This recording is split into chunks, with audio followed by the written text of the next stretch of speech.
What's up everybody, welcome to Money Management channel. My name is Andrei and today I'm gonna be doing an update on MMTLP and FINRA saga. I got the cash in the bag, stadium packed. Born a rock star in this life, gonna live it up. And guys, for today's video I have several quite interesting news. First of all, I will show you that potentially MMTLP community and MMTLP shares, well, it is the contender, it might be a contender to a Guinness World Records book as the longest stock halt in history.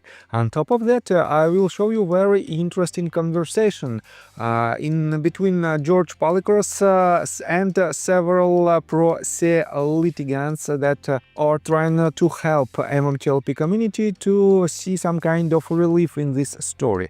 And I will show you another quite interesting letter that was written in the memory of one of MMTLP community members. So, and before we dive deep into all of this, guys, if you want to use my experience and if you want to know my trades on a daily basis, you can join my Patreon with a risk-free 100% money-back guarantee offer. And the only thing that you have to do is just to subscribe to my YouTube channel and join my Patreon account. And guys, you've seen many of my trade calls, all delivering strong returns in just hours. Now it's your turn to trade smarter. Join my Safe Haven Patreon tier, built for traders who want consistency, structure and real results. You will get a detailed plan to protect your portfolio, monthly one-on-one Zoom sessions with me and private Discord access with all trade alerts, lessons and exclusive updates. And here is the best part. If you don't earn more than your subscription price within 30 days, you will receive a full refund, no question asked, as long as your trading account balance is at least $2,500 and you've taken all the recommended trades during the period. No excuses, no fine print. You profit or you don't pay. Here are just a few of my trade results from the first half of October.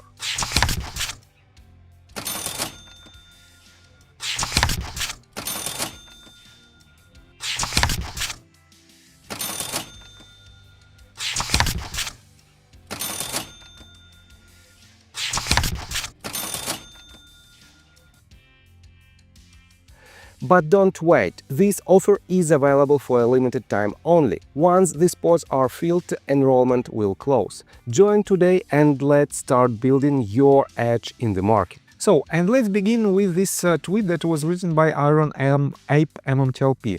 He wrote, Guinness World Records, please check your DMs. MMTLP is the longest stock halt in history. And he refers to the tweet that was written by Guinness World Record book. And let me show you right here. George Palikaras also reposted this tweet and he wrote, we honestly need to call Guinness World Records at this point. MMTLP has earned a full spread, not a mention, not a footnote, a spread. Most FOIAs ever, most FOIA denials ever. Only stock to require a FAQ, only stock to require a second FAQ because the first one broke the plot.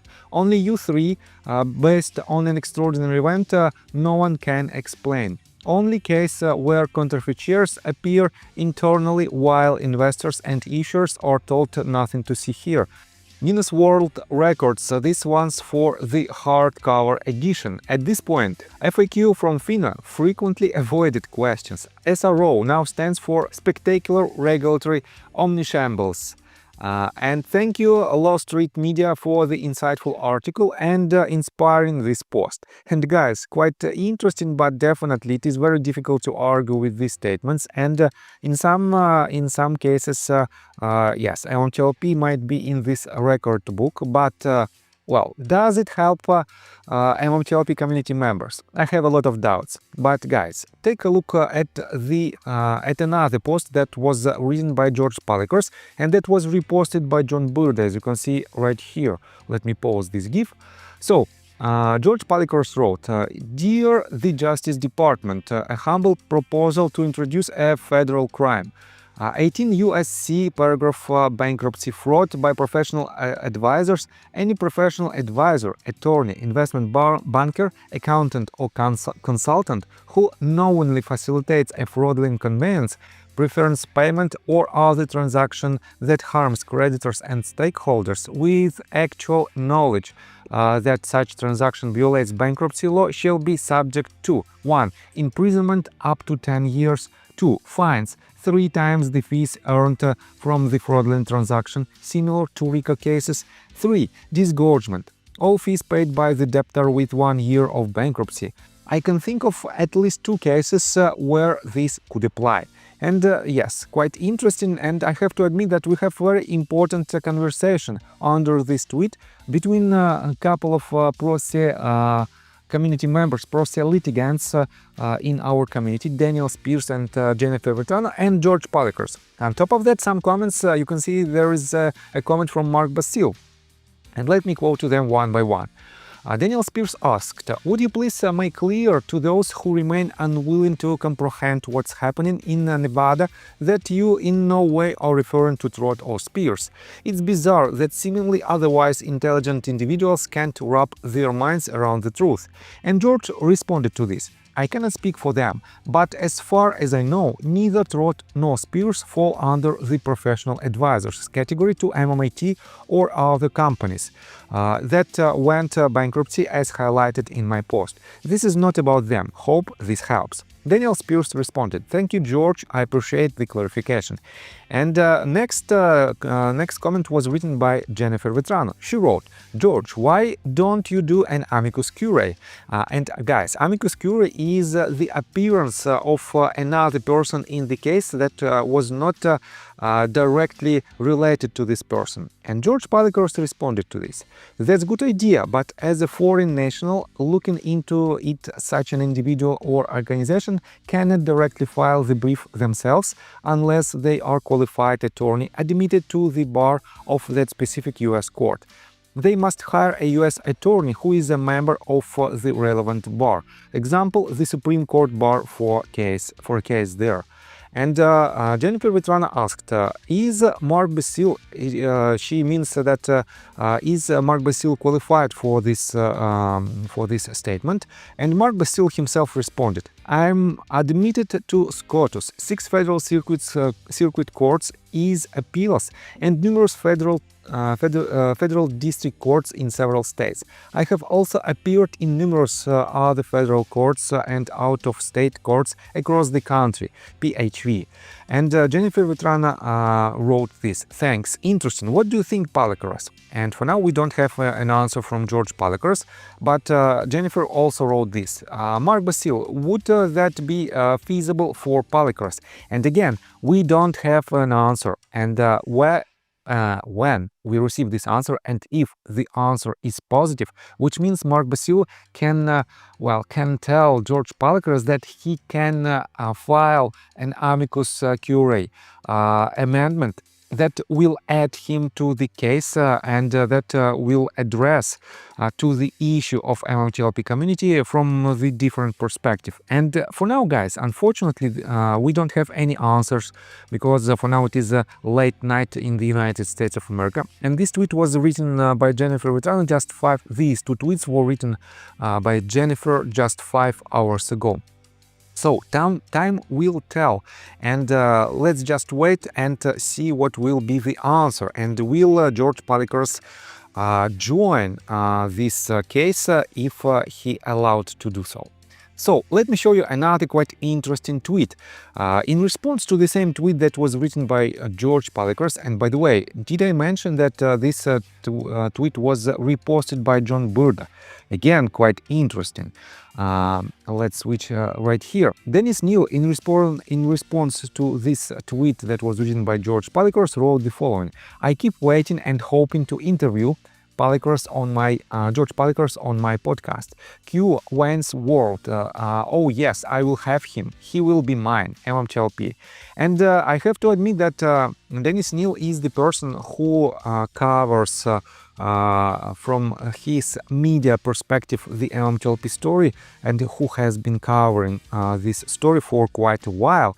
And he wanted to see Palikaras in his podcast right now, and I believe that Yes, I believe that George Palikaras, might appear in this podcast, and it will be quite interesting to see his update on the case and his thoughts in this matter.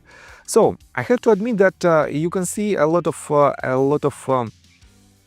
Twitter accounts that were tagged by Dennis New, and unfortunately, for example, Junk Savvy is not so active right now in regards to the MMTLP story. I believe she received some kind of cease and desist order, probably, and that is why she doesn't post any details about MMTLP saga. Rather than she reposted several several MMTLP related posts, but she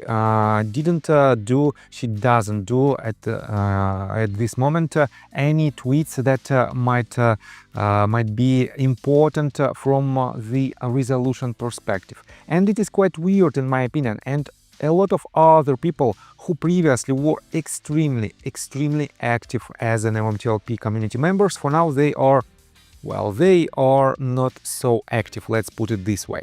So let me show you another tweet that was written by Jennifer Vitrana. Just several hours ago, she wrote this. Tonight I heard Dr. E ask if anyone wrote an article on rich fees, and all of them in a space said no.